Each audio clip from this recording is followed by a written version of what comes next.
একটা মূলনীতি রয়েছে, কোরবানির পশুর মধ্যে ইবাদত হয় এইরকম যে কোনো বিষয় এটার মধ্যে অন্তর্ভুক্ত করা যাবে, শুধু আকিকার বিষয় না।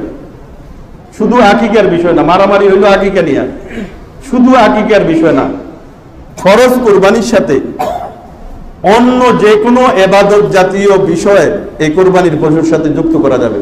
মেয়ের বিয়ে হয়েছে, ছেলের বিয়ে হয়েছে, অলিমার জন্য বৌবাদ যেটাকে আমরা বলি, সেখানে দাওয়াত খাওয়ানো তো সুন্নত ছেলের পক্ষ থেকে, সেটার জন্য যদি কারো গোশতের প্রয়োজন হয়, সওয়াবের জন্য যদি কেউ নিয়ত করতে পারে, অলিমার গোশতের ব্যবস্থাও কোরবানিওয়ালার সাথে শরীক হওয়া যাবে।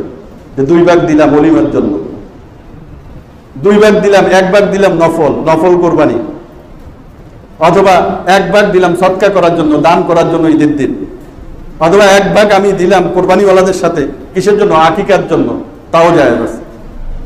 শুধু আকিকা না, কোরবানির সাথে, ফরজ কোরবানির সাথে নফল কোরবানি, সদকার জন্য, কাউকে দান করার জন্য, অলিমা দাওয়াতের জন্য, আকিকার জন্য, সব কিছুর জন্য শরীক হওয়া যাবে। আল্লাহ পাক আমাদেরকে বুঝার আমল করার তৌফিক